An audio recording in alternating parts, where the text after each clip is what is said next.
I'm JP Tuesday. And I'm Kiki Cannon. As lifelong Disney fans, the work of countless talented Disney creatives have shaped our lives. Now, as the Disney catalog expands, we're taking a journey through film and television to discover if that spark that shaped us as children lives on in adulthood. Does your favorite Disney media still cast that same spell? Join us as we find out. We are Rewatching the Magic. Hi, Kiki. Hi, Dede. This is our D23 recap. Neither one of us were at D23 this year, but a lot of stuff got announced and a lot of stuff got shown to the public. And we're going to go through a bunch of it and give our thoughts on all of it. So since there was so much talked about, Kiki, where do you want to start? You want to do a quick run through of the animateds? They didn't really show a whole lot of that, so we can probably go through that pretty quick. All right. So from Walt Disney Animation, they told us about they showed a news trailer for Strange World to the crowd. They did not release it to the public. But gave us a little insight of what the movie's going to be about, that it's pretty much really going to be about a estranged father and son trying to reconnect while also trying to save this strange world. So it seems to follow the new Disney formula of family trauma. Yay! More family trauma! I mean, we've seen the trauma between two sisters. We've seen the trauma between grandmother and granddaughter, and now it's father and son. Yeah. Speaking of family trauma, we're getting a sequel to Inside Out. Yeah, Pixar announced Inside Out 2. Amy Poehler is returning. But in a report that was released a few hours before that announcement, we got the news that Bill Hader and Mindy Kaling, who was also part of that first movie cast, are not coming back. Amy Poehler got a considerable raise to return for this movie, and her co-stars did not. So they're not coming back. I don't blame them. But since they did announce that new emotions were going to be involved in this movie, I assume that those characters, disgust and fear, are not going to have as big a role in the sequel as they did in the original. So I guess they don't feel they need to pay the actors that much, which sucks. Yeah. But like I said, I don't know how much of a part they would have been having, and I don't know if that was just for a cameo, if that was part of their if they wanted a bigger part for their characters, or if they thought they were being underbid for the amount of record time they'd be doing. So we'd have to know more about the situation, I guess. Yeah, the movie will follow a teenage Riley finally hitting that puberty button from the end of the first movie, I guess. Yeah, I suppose so. So we got another from Walt Disney Studios. They announced their next film after Strange World, Wish, which will be their big Disney 100th anniversary movie. That was another thing that they announced, that next year will all be about Walt Disney's 100th anniversary as a company. The movie Wish will be about the origins of the famous wishing star that we've seen so many characters wish upon over the last 100 years. Interesting concept, but we have buried the lead, which is that Alan Tudyk is going to voice a goat. Goat! Yeah. Alan Tudyk is, it's Disney's good luck charm, so why would you not want him in your movie? I mean, I want him in every movie, so, And they did, it will be a musical, and they did perform one of the songs that will be in the movie live for the audience. Yeah, I mean, it's got Ariana DeBose in it, so I'm sold. I like her. But it will be interesting to see how they handle that concept. Back to Pixar, they showed more of their next movie, Elemental, which is coming out in June, which is about elemental people that live in a town, and a girl made of fire and a boy made of water will fall in love and try to figure out how to make that work. What if the elements had feelings? Yep. I mean, that's the Pixar formula, so we're gonna go with it. After Elemental, they announced their next film, Elio, which will feature an 11-year-old boy who contacts aliens and becomes the ambassador of Earth. Which I suppose is gonna be what if space aliens had feelings. Sure. It might just be what if humans had feelings, because maybe we need that right now. Maybe. Yeah. Transitioning from Disney animation to Disney live action, if you want to call it live action, they announced the Lion King prequel, Mufasa, which will be done in the same realistic CG animation that the previous Lion King remake was done in, and will focus on Mufasa's rise to become king of Pride Rock. I don't want this. I'm just going to go ahead and say it. I don't want this. I don't know who wants this. I don't know who this is for. If it was traditionally animated, would you want it, or is this you're kind of done with Lion King prequels and sequels? I mean, I could see why you might want a Lion King sequel. Like, oh, is the little kids of, We did that movie already. Yeah, I mean, I could see when they were like, okay, it's the Lion King 2. I was like, I can understand why this happened. And then Lion King 3 was a prequel. Yeah. But that was also like the Timon and Pumbaa movie, wasn't it, though? Yeah. Okay, I can understand who the Timon and Pumbaa movie was for. But I do not understand who was like, you know what I really want to know? Mufasa's rise to power. Honestly, if this was Scar, the prequel, like they did like Maleficent or Cruella or whatever, that I get. If you were like, hey, we're going to do a movie about Scar. I'm pretty sure we're going to find out how he got his scar. Yeah, no. Maybe. But if they did like let's deconstruct Scar and why maybe he's not like a villain or whatever, I get the audience for that. Or why he is a villain. What happened, Yeah. The jealousy between the brothers. What happened there? Yeah. I get who that movie can be for. Everybody wants to watch a villain. I get it. Mufasa, the prequel, I do not understand the audience for this movie. I mean, if you are the audience for this movie, hey, hit me up on Twitter. Let me know what is in this for you. But I don't get it.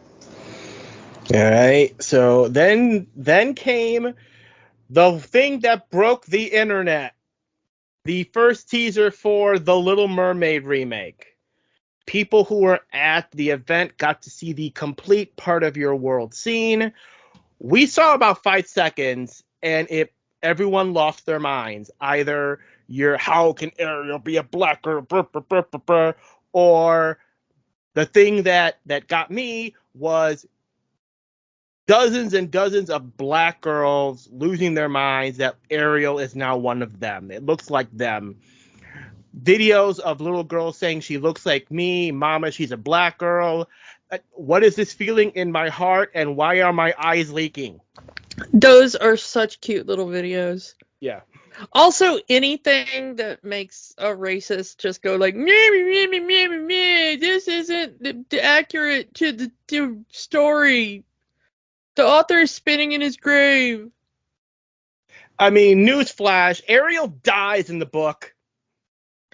Yeah, I mean, like, the original story, like, also in the original story, she has, like, green transparent skin. So, like, go She make wasn't her. even named Ariel. She didn't have a name. She was just called the Little Mermaid.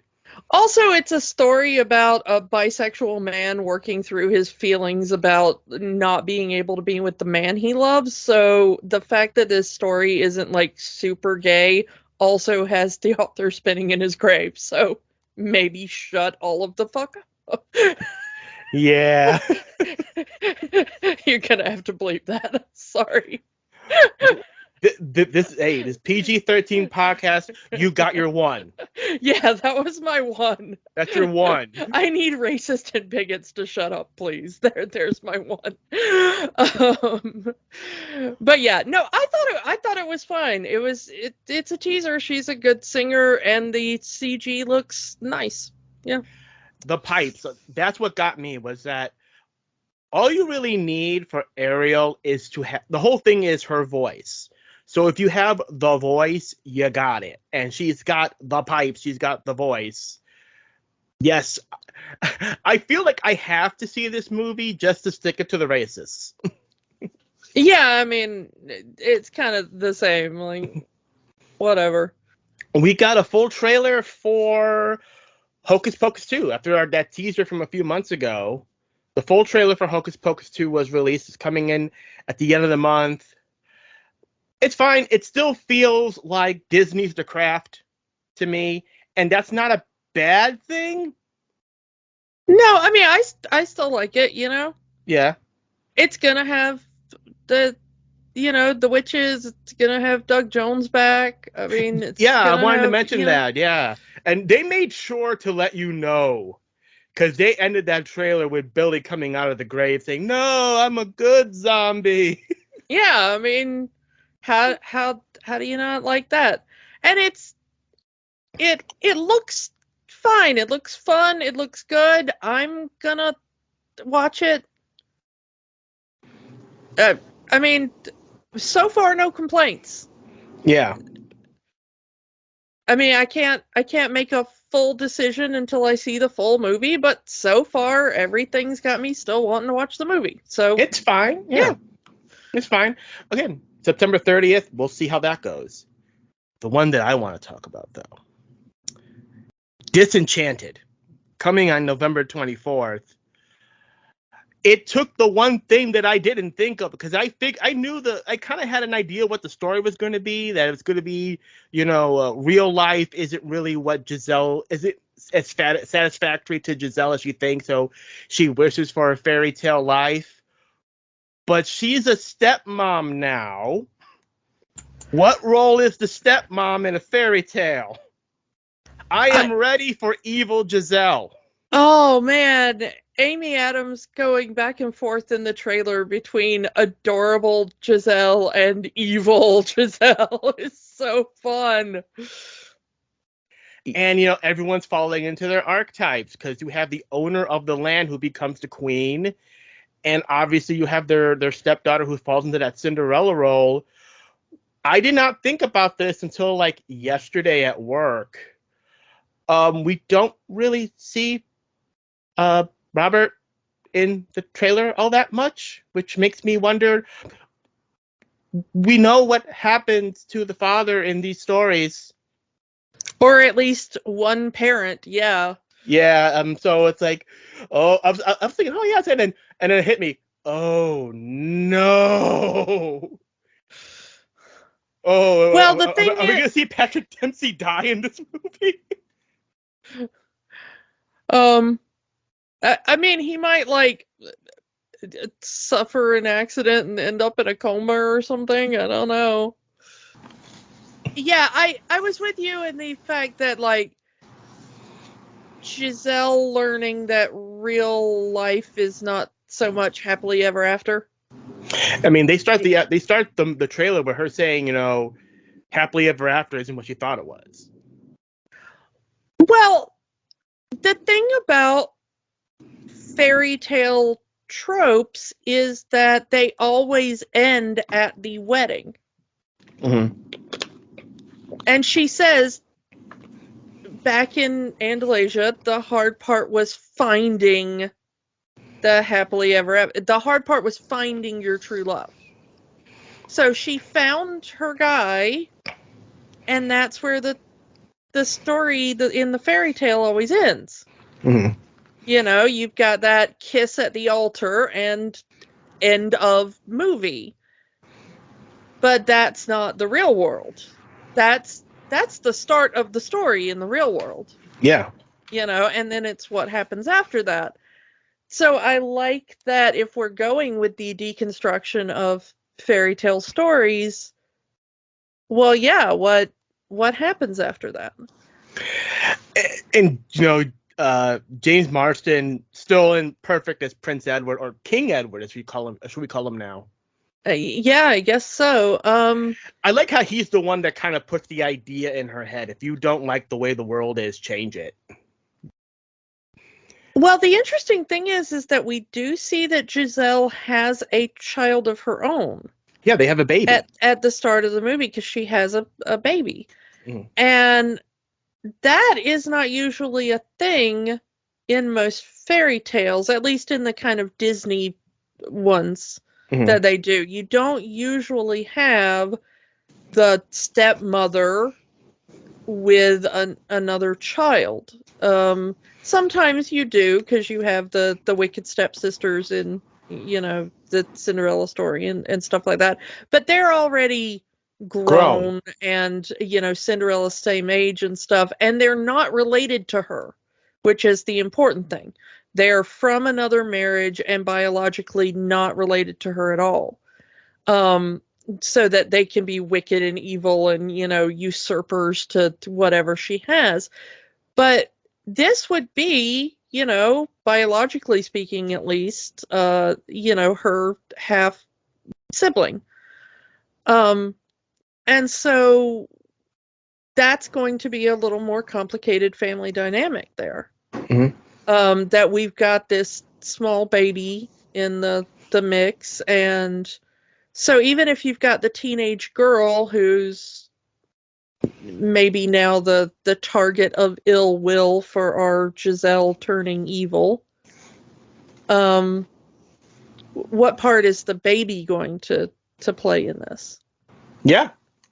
Which is an interesting wrinkle, because that's not usually one that we get in these stories. It usually has to be a very clear-cut family dynamic. The step parent in this dynamic is one that is coming in to take over a place in the family dynamic that is unearned and is unliked by the members of the quote unquote true family.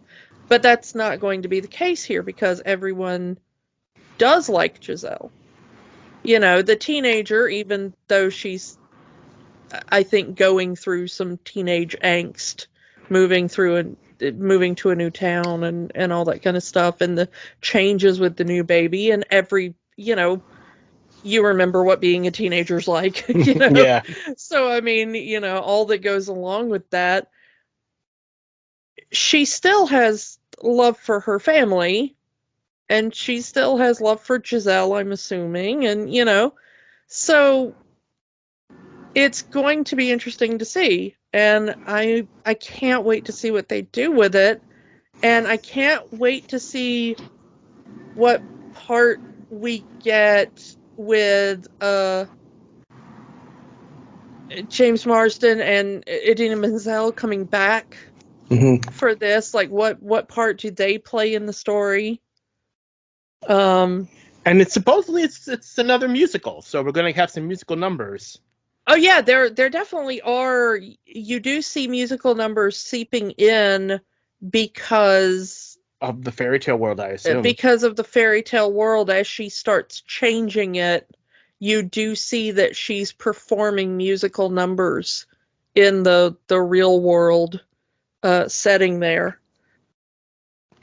But you can also see that she still retains some of her powers because she's still, at the beginning of the trailer, calling the pigeons and the bugs and stuff in New York. She still has her Disney princess powers. Yeah. So I cannot wait to see this thing. That trailer looks better than I had any hope for. Some were saying that it should have been theatrically released, and I have a hard time arguing with them on that. Yeah, it looks really way too good for a Disney Plus release. I kind of agree with that. Hopefully it will get like a limited theatrical run at some point so that maybe it can be up for some awards. It at best it'll probably be released for one day at the El Capitan Theater in LA. Yeah, I mean, I think there's like a minimum of like a week or 2 weeks or something that you have to play in a brick and mortar theater to get on the awards list. But yeah, I think like probably Disney will at least throw it into like one theater they own for that minimum time. Mm-hmm. Yeah, and the final from Disney Plus movie they showed was Peter Pan and Wendy, which will be released at some point next year. Jude Law was announced as playing Captain Hook, and the big thing that they made a big effort to push in that Peter and Wendy will be equals in the movie and not just Peter being the main deal. Hopefully he will be less of a coitus guy in this one. Go back to our Peter Pan episode to find out what we mean by that. Yeah. Our love of Peter Pan as a character is legendary. So yeah, where to now?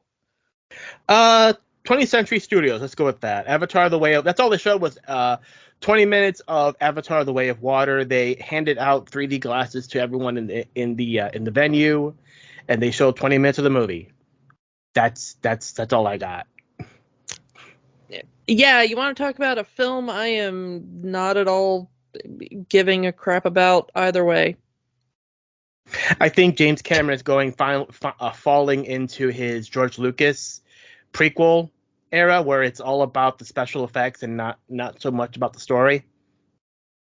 Well, yeah, that first one just had a ton of story, let me tell you. I mean, I saw it simply because, it's, that was the time where 3D movies was kind of a novelty. Now everything's released in IMAX 3D. I did not even see that movie in 3D. And apparently they are re-releasing the original ahead of the sequel's release. So much so that they took it off Disney Plus. Oh.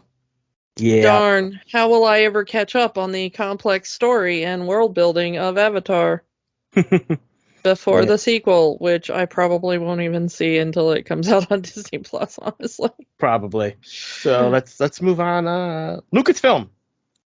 Lucasfilm, yeah. We got the new thing. We got that new trailer for Andor that came out. The final trailer because this week, this Wednesday is the first 3 episodes of Andor will be on Disney Plus. Yeah, cannot wait. It looks good. It looks really good. That all the trailers and all the stuff about it. Yeah. Yeah. Can't wait for that one. Diego Luna looks really compelling. And I mean, he was good. He was good in Rogue One. Mm-hmm. So, I was already sold on that, but he is looking really deep into the character. Yeah, and they announced that this will be a 24 episode story, which means they announced season 2 of Andor is happening. Yeah. So the first 12 episodes will come out starting next week, and then they are going to start filming season 2 early next year, and hopefully we'll get the next 12 episodes after that. We haven't had a bad live action Star Wars series yet, so I'm still hoping for it. Yeah. Speaking of live action Star Wars series, Mandalorian Season 3. We finally got a trailer, public trailer for that. Not much was shown. It's a mixture of Season 2 footage, Boba Fett footage, and the Armorer's dialogue from Boba Fett. But Season 3 is coming. Yeah, I mean, it looks good. Yeah. And they did announce that Mando and Grogu are going to be coming to the Disney parks. So if you're a Disney parks goer, yay, you get to meet Mando and Grogu. Yeah. They showed we got a first trailer for Tales of the Jedi animated series. It's going to be following the lives of a young Count Dooku and Ahsoka Tano. So that's I'm Ahsoka, sure, Ahsoka, awesome. But it's very interesting that we're actually going to see Dooku as a young man in this series, and as a Jedi teaching Qui-Gon. So we're going to get young Qui-Gon in this series as well. You're not the most favorable to the animated side of Star Wars, but it's at least an interesting concept. Yeah, and it's going to be more anthology based rather than a continual story all the way through. So from the non-Star Wars part of Lucasfilm, we got that trailer for Willow the series. Looks so good. It does, and they announced at D23 that Christian Slater will be part of the cast. He's returning. It's going to be awesome. I guess one of the characters is the baby from the first movie because he said, I knew your mother.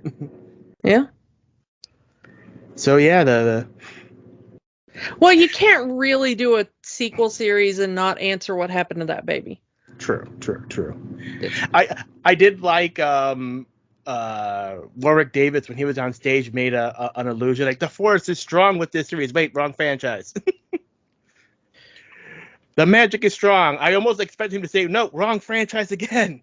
I forget that Warwick Davis was part of 2 magical franchises. Yeah. But yeah, I'm looking forward to the show coming next year. It's gonna be awesome. I can't wait to see it. And finally, Indiana Jones 5. Still no title for this movie, which at this point, I'm gonna guess the movie is just gonna be called Indiana Jones.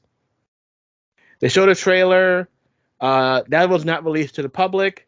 However, Harrison Ford was shown after seeing the trailer crying on stage. He may not give a damn about Star Wars, but he loves his Indiana Jones. Yeah, he has announced that this will be it for him, though. That is what he said on stage at D23, that this will be his last Indiana Jones film.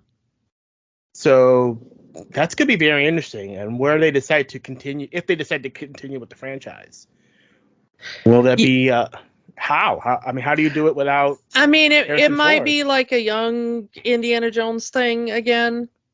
Possibly. I mean, you don't have River anymore, of course. Mm-hmm. But there is a lot you could theoretically do, going back and being like, well, here's the young teenage Indiana Jones. Yeah, teenage. Is it safe to bring back? Is it safe to bring back Shia LaBeouf? Would the audience be accepting of it? I mean, I don't know. If you wanted to, you could always do if you wanted to bring over from the TV series, there's, I think Sean Patrick Flannery's still working. But I don't know exactly how old he is right now. But there may be something in the movie where he's like, I'm not I don't feel like doing this anymore. Here, other character, you carry on the legacy or something. Passing down the hat to a new character. Yeah, I mean, you could pass the fedora and the whip on to, someone else. And if that new character is a woman, everyone's gonna blow a gasket over it. Interestingly, when I was a teenager and we just had those 3 movies, and it was like, that's all for Indiana Jones. My idea for the 4th Indiana Jones was Indiana Jones's daughter. And it was basically kind of what they did for Indiana Jones 4, except it was a daughter instead of a son. It was extremely similar, except for a more coherent storyline and a daughter instead of a son. So it was kind of fascinating when I saw the 4th movie, and I was like, this is just the crappy version of what I thought up as a teenager. And a boy. So yeah. I will be interested to see it, and of course well, you know what, we'll get to it when we talk about the other thing. Yeah. So let's get to Marvel. Marvel, where do you want to start?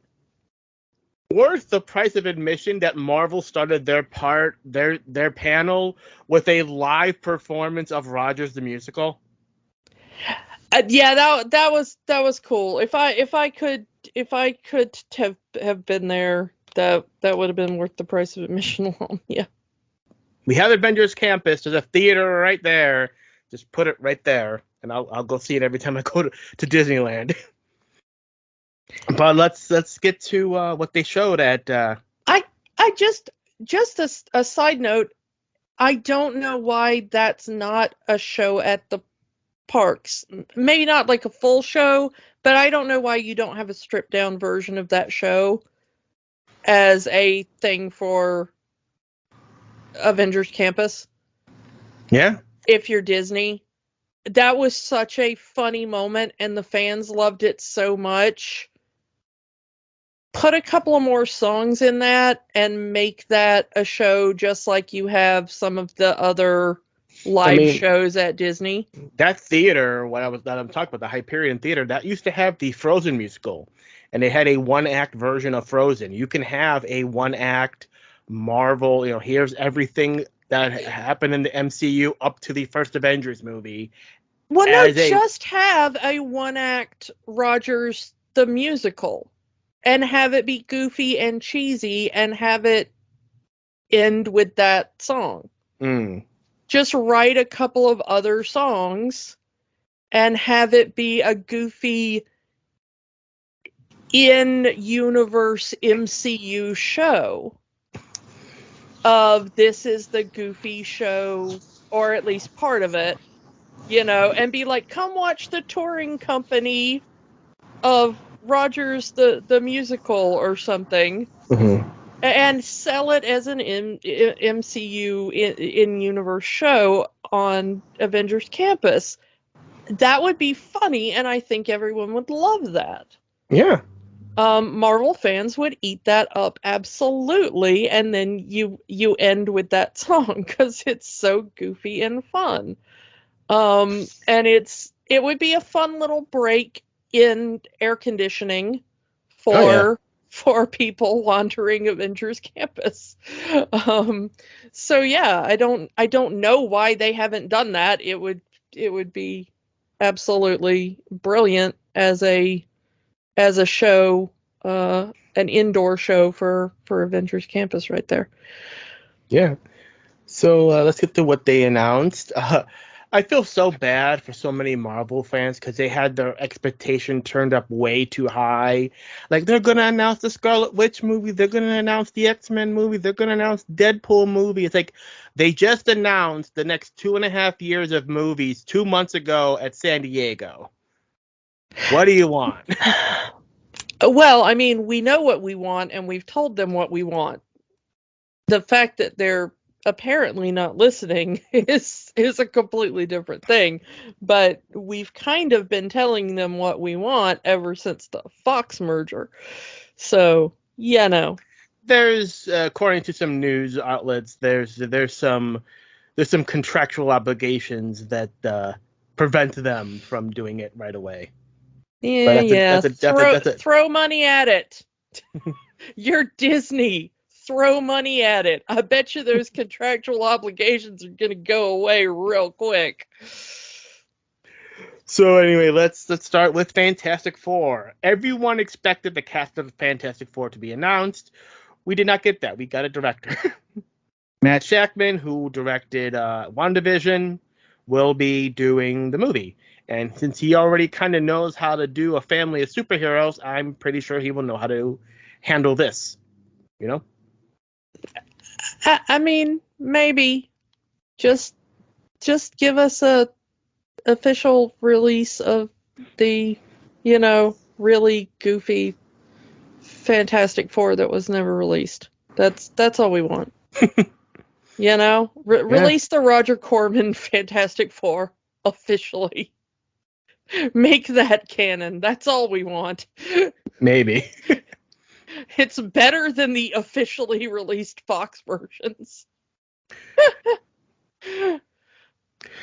Anyway, so Ant-Man the Wasp: Quantumania, a new footage was shown to the crowd, and we didn't get to see any of that. But yeah, which the movie is coming out in February, and we haven't seen any footage of this movie yet. But then again, that makes me wonder about reshoots. Possibly, but I think it has to do a lot with Black Panther: Wakanda Forever, which is yet to come out. I'm pretty sure as soon as that comes out, we'll start seeing some footage of Ant-Man and the Wasp: Quantumania. But another new trailer for Black Panther: Wakanda Forever was shown to the crowd. That's it. I mean, I'm loving the kind of teaser that we got with the No Woman No Cry that we got before. Mm-hmm. I want to see more of it. I want to know more about the story. Can't wait to see it. Yeah. I do worry about the fact that we haven't seen anything from Quantumania, because that's kind of the movie that the next phase revolves around. Well, they said that Quantumania is going to have direct repercussions to the next Avengers movie, which they did announce at San Diego Comic-Con as the Kang Dynasty. Well, I mean, that's my point, though, because we got the He Who Remains reveal, over on Disney Plus, and that's the springboard for the multiverse that will be the Phase 5 crux. But Ant-Man and the Wasp is really where we're going to see the Kang reveal. He Who Remains said, like, well, some have called me a conqueror, which is the hat tip to that. But Quantumania is really where we're supposed to get, hey, what's up? I'm Kang. So, your entire next phase depends on Jonathan Majors. Jonathan Majors being Kang, which I have full faith in. Yeah. Jonathan Majors is awesome. And, he already blew it away with the He Who Remains bit. I'm fully invested in the fact that he is absolutely gonna slaughter this as Kang. No reservations here. But I'm the soft mark, okay? I'm not the one you have to sell. You have to sell everybody else on this. And I'm a little worried that we haven't started the hard push on that. So, Again, it's September. This movie's coming out in February. Yeah, you should already be putting out the, like, beware of Kang vibes. Yeah. For the less informed here.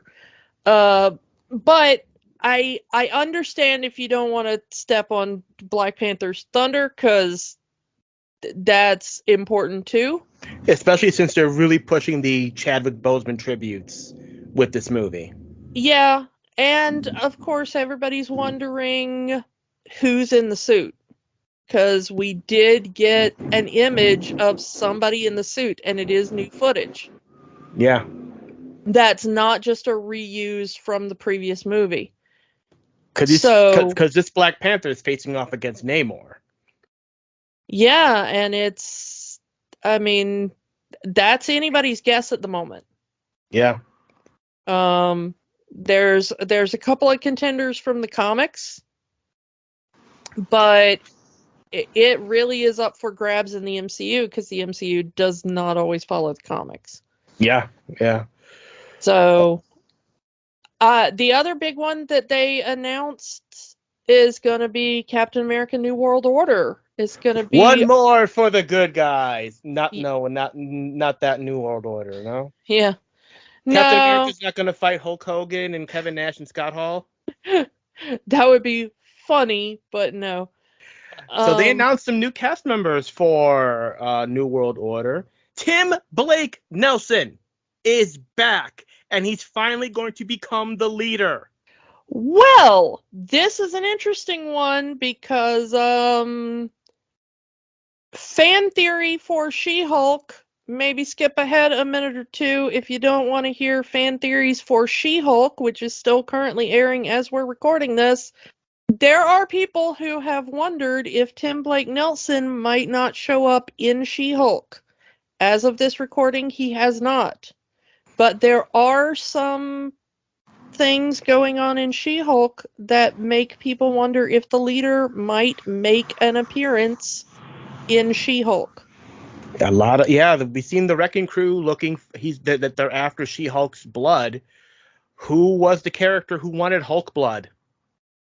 Yeah, and there's only a couple of places you can get that.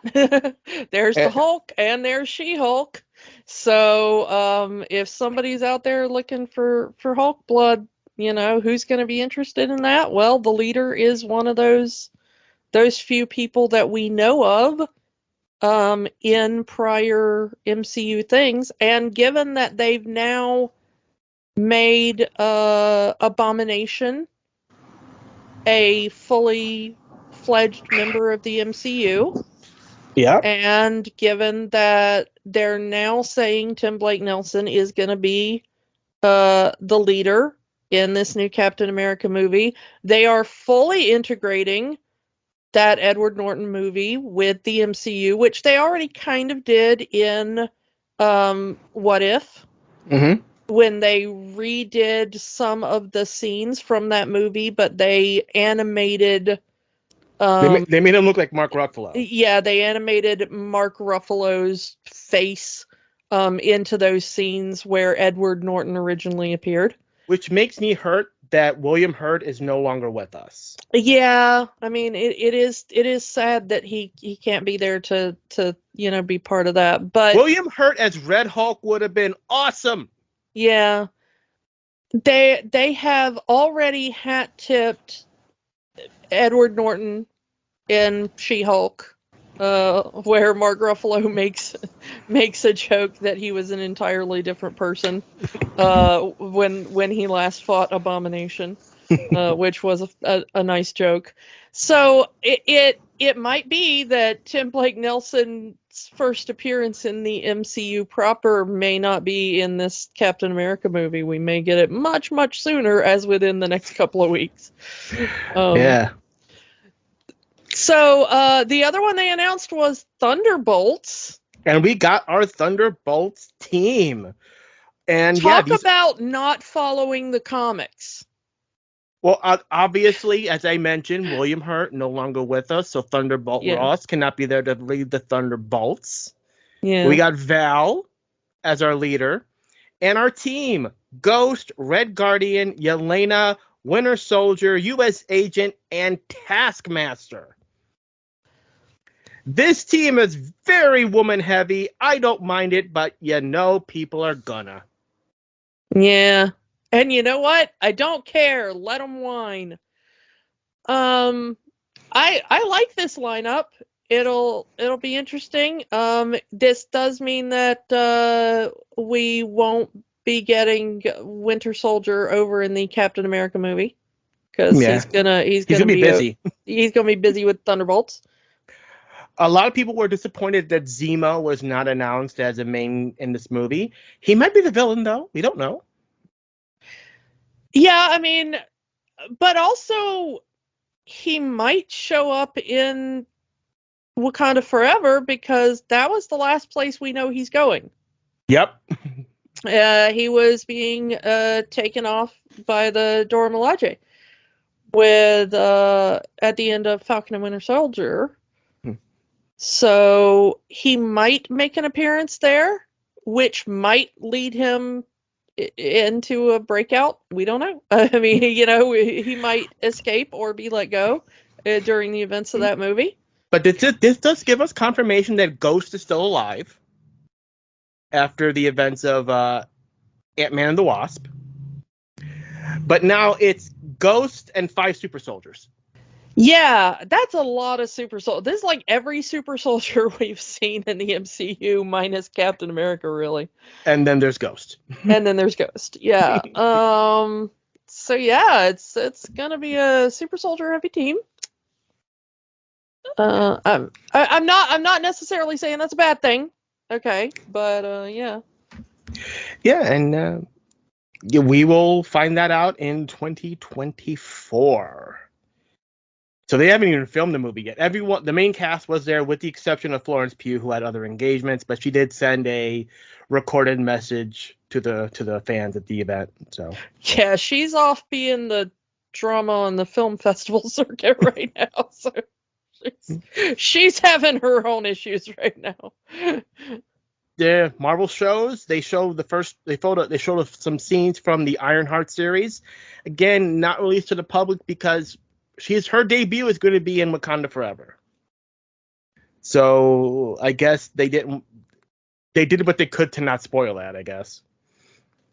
But we did get a trailer for Secret Invasion, the new series. It looks like with Samuel L. Jackson back as Nick Fury, it looks like it's not going to be as huge of a scale as the Secret Invasion comic storyline, but that doesn't mean it's a bad thing. Well, I mean, I think they're going more heavily on the secret part of the Secret Invasion.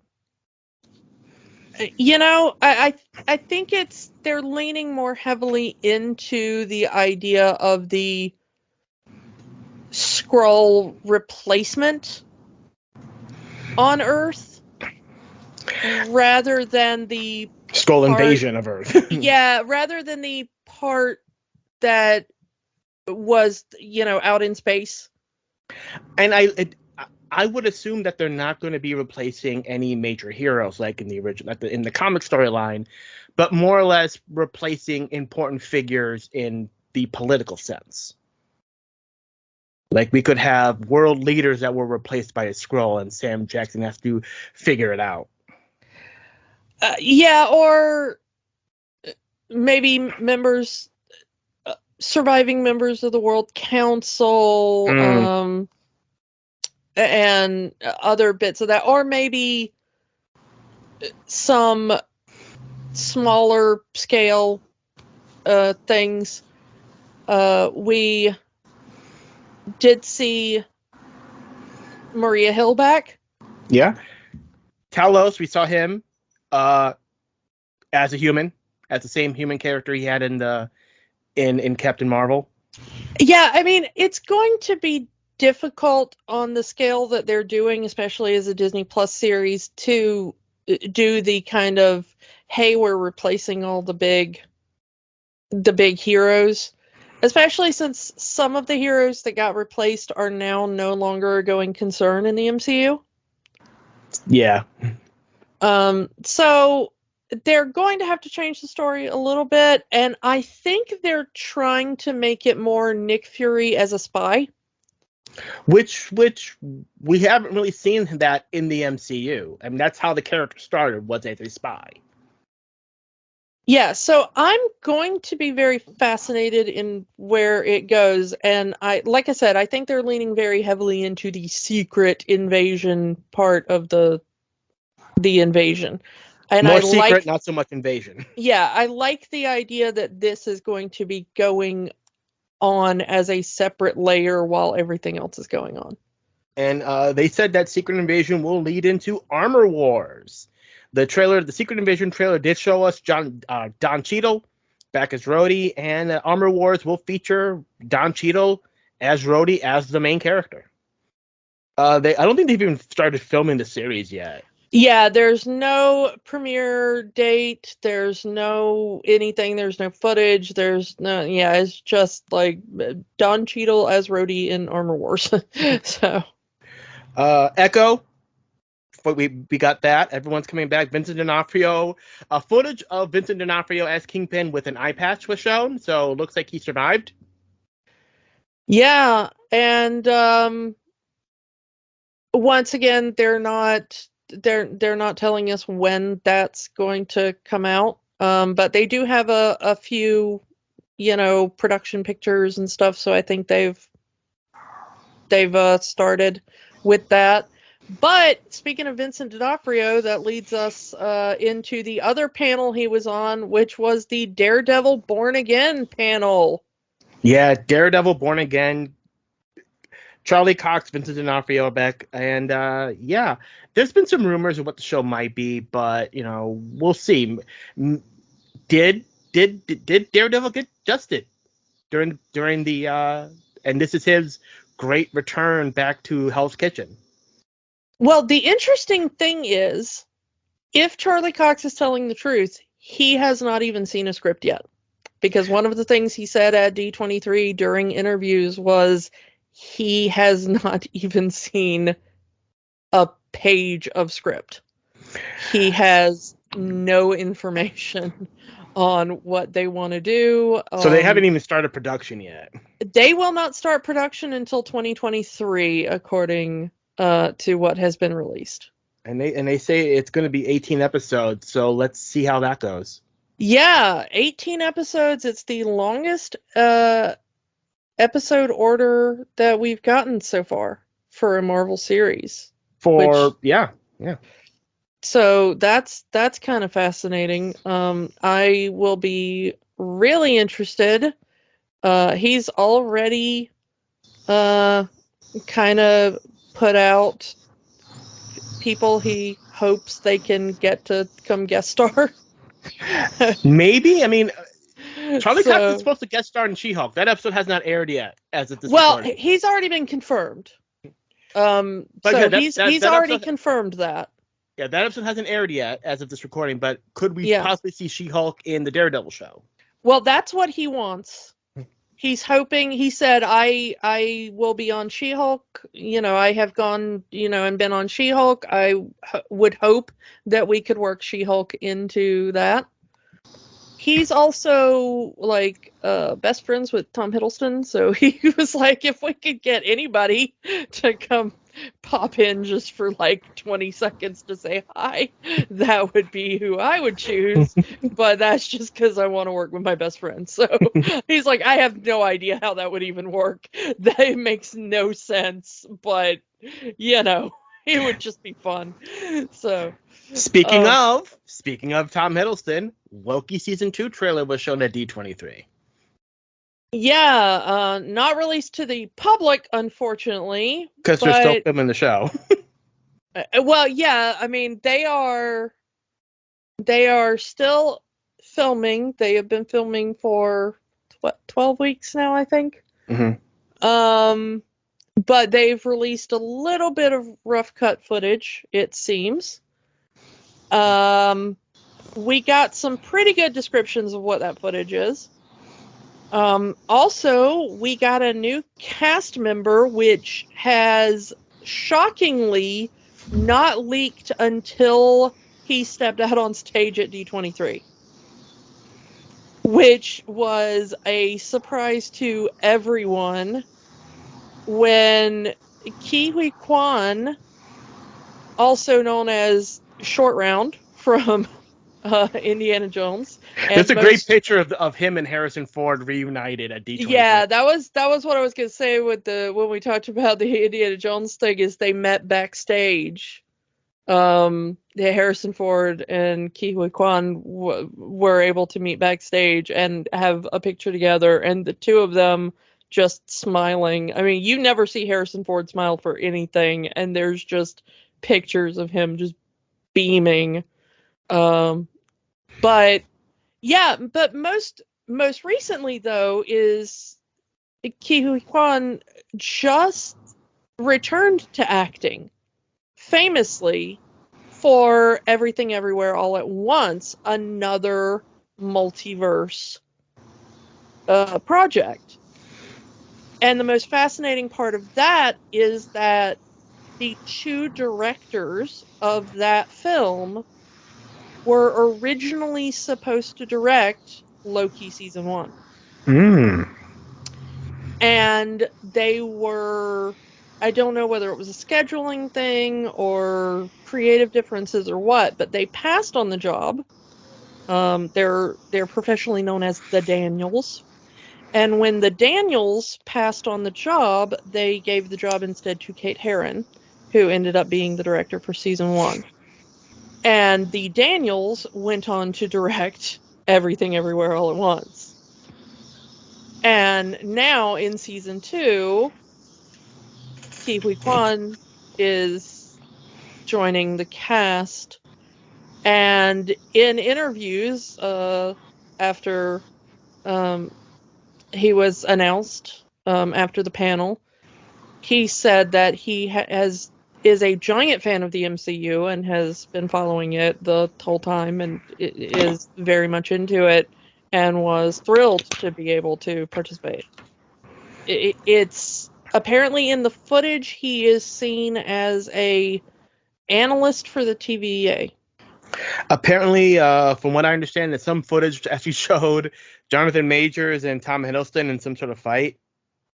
It does appear that might be a thing. I'm not sure if that was footage or if that was people speculating. However, what I do know was that there was footage of Loki breaking the wall. I think they said it was the wall that used to house the androids of the timekeepers. And behind that was a golden statue of Kang.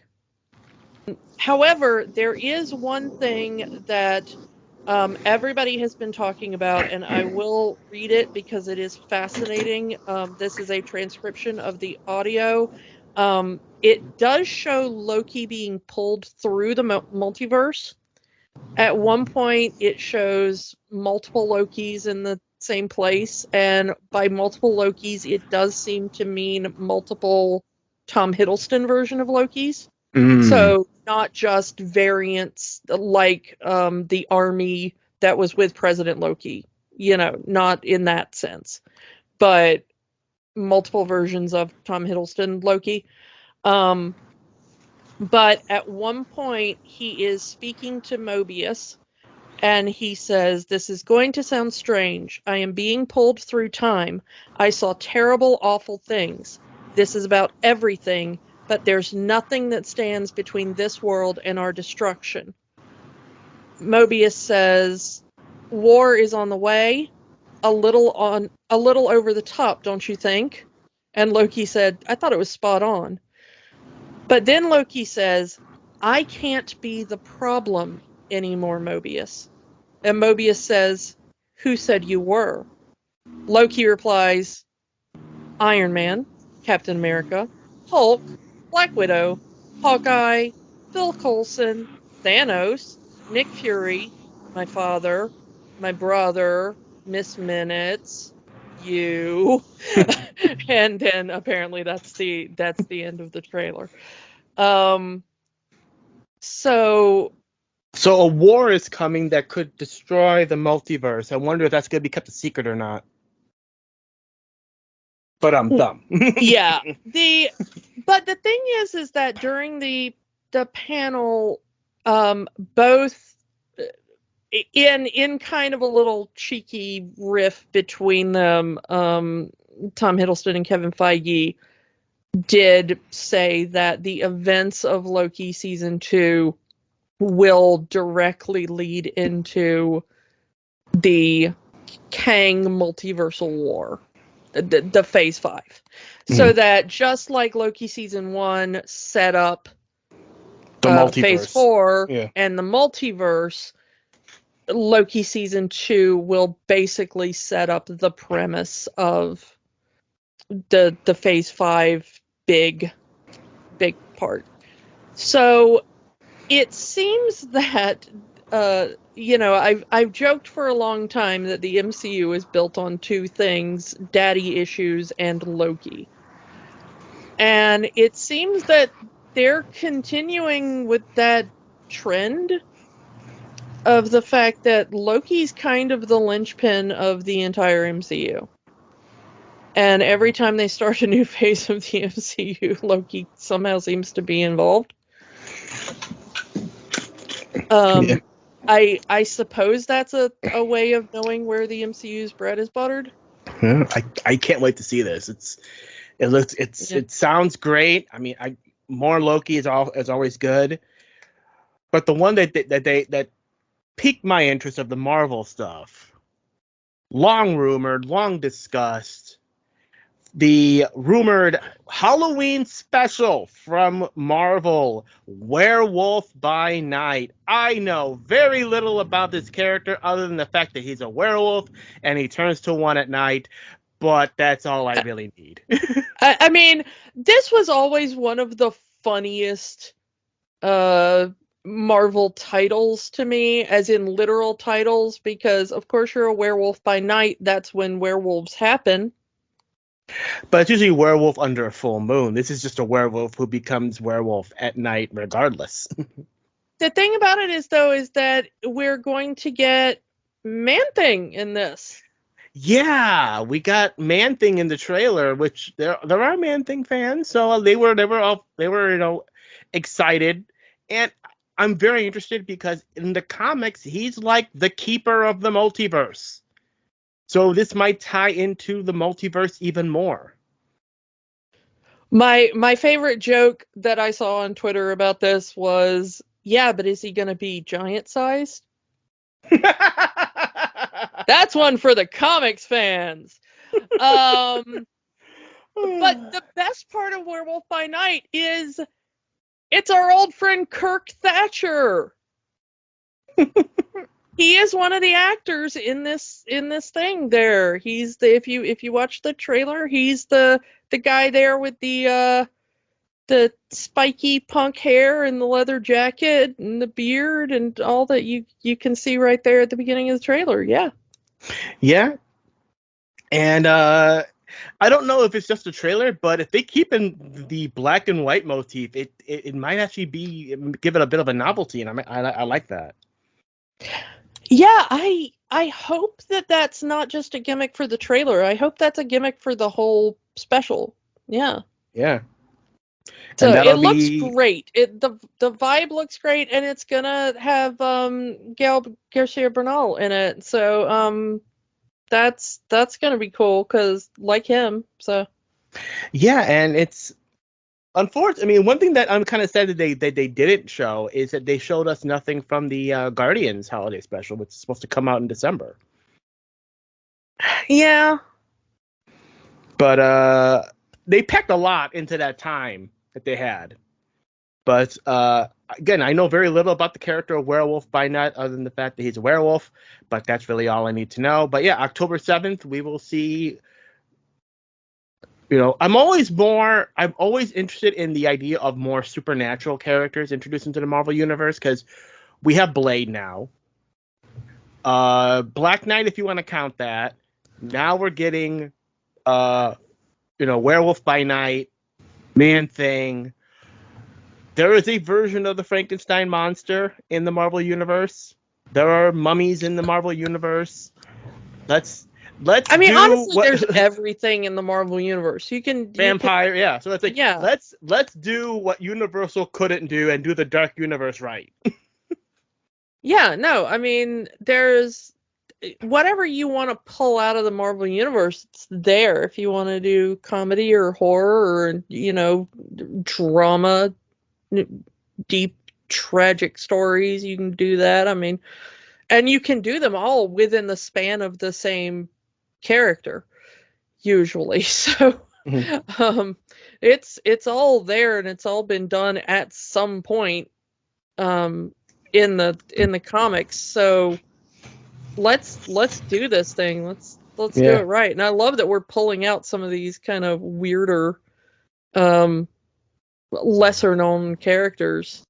Speaking of some other things that they uh, unveiled that are Marvel related, over on the Disney Channel, we're gonna get Moon Girl and Devil Dinosaur. Yeah, another relatively newer character. It's a girl who has a pet dinosaur. That's all I need to know. That sounds awesome. Yeah, and they said Alison Brie's gonna guest at one point on the show. Mhm. So that'll be cool. It's gonna debut February 10th on the Disney Channel, and then later it will be up on Disney Plus. So that's another one for your Marvel viewing. Mhm. And we can't get out of this thing without talking about Muppets. Yeah, there were two Muppet panels at D23. They had one for the 30th anniversary of the Muppet Christmas Carol, which they announced that the full version of the movie, the restored version with the cut song When Love Is Gone, will be on Disney Plus in December 11th, I believe. We talked about Yeah. this before, but yeah, so to see the fully restored version as it was meant to be seen on Disney Plus, yeah, and they did another panel for Muppets Mayhem, including a live performance of the Electric Mayhem doing a new version of Can You Picture That they did actually release as a single, and I'm glad they did the current Muppet cast members doing that song. Yeah, it was really awesome, and I cannot wait for this series. If you watched the Muppets ABC series that they did a few years back, the Electric Mayhem was the bits were some of the best part of that. The episode where Miss Piggy made them do like slow jazz because it's a late night show and people are wanting to go to sleep, so you can't do any upbeat music, and uh Animal having a drum battle with Dave Grohl, and it's like there's some great bits in there with the Electric Man. The live fans recorded footage of the Electric Mayhem performance apparently has circled around so much that Bill Beretta, who is the current performer for Dr. Teeth, has said, maybe he would take the Electric Mayhem on tour. And if that does happen, I'm buying tickets. I don't care where it is. I'll go to see a live Muppet performance of anything. I want to be there for that. I mean, just that idea set Muppet Twitter on fire when he suggested it. Because there have been live Muppet shows, but they're usually one-offs. They'll do a one-off at the Hollywood Bowl or one at the O2 in London, but it's never been a actual tour. Yeah, I mean it's hard to take the Muppets on tour. I mean that's a big ask because of all the stuff you have to bring with you.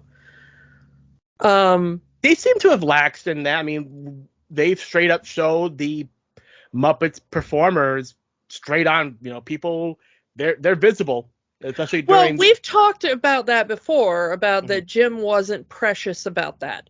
Mhm. Disney is far more precious about that. That, we don't want to ruin the magic for little kids or I mean, anything by showing a human underneath. Jim understood that kids will automatically erase the human out of that performance. mhm. But Disney is very particular about, and the thing that's going to annoy me is that when they re-release the Muppet Christmas Carol, it will have digitally removed arm rods, because they've already done that. If you go on Disney Plus right now and you look at the version of the movie that's on Disney Plus right now, they have already digitally released the digitally removed the arm rods from it.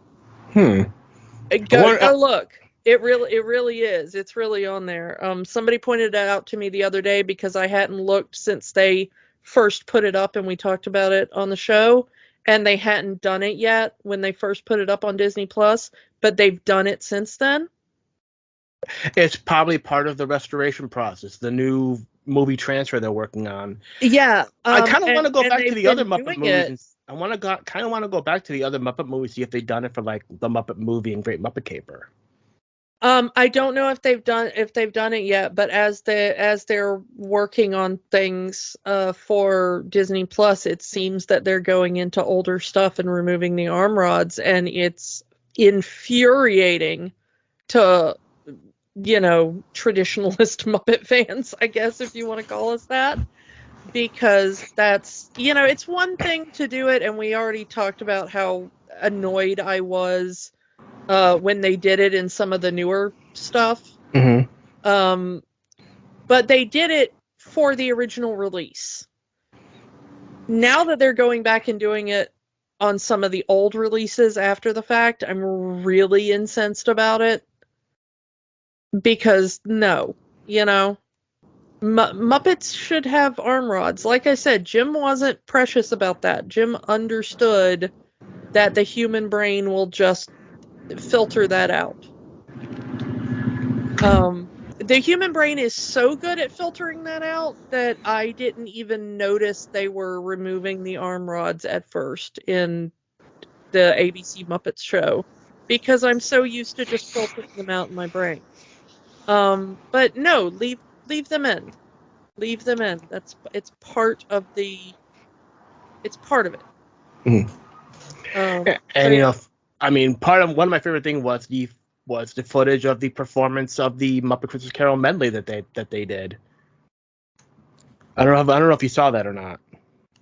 I probably have. Yeah, I mean, like I don't mind that if that's how they're going. I mean, when Jim did the live shows, when Jim was still alive, he did him on stage holding up Kermit, and they would often joke about it. Hey, pay no attention to the shaggy bearded guy underneath me. Yeah. But yeah, if they decide to do an Electric Mayhem live tour, that would be awesome. I would love to see that. Yeah, same. I mean, all Muppets all the time as far as I'm concerned. More Muppet stuff. They need to do more Muppet stuff, and hopefully, again, so hopefully this Muppet Mayhem show will generate some buzz, and maybe we'll get even more Muppet projects afterwards. So yeah, that's all the stuff from D23 that we wanted to talk about. If there's anything that happened that you want to talk about, hit us up on the socials and get a conversation going. Our next full episode will be our Talk Like a Pirate Day episode with Pirates of the Caribbean at World's End. So join us for that, and we will talk to you all next time. Bye. If you want to help the fight for human rights in the U.S., the American Civil Liberties Union works to protect constitutional rights for all Americans. Their website is aclu.org. If you need reproductive services in the U.S. or wish to donate to those who do, go to abortionfunds.org for more info. The battle isn't over until the last person surrenders. The fight continues. Don't let the magic stop here. Join our conversation online on Facebook at Rewatching the Magic. Twitter at Rewatch the Magic. And of course, new episodes every week at rewatchingthemagic.podbean.com. Remember, the magic is for everyone. It only stops if you let it.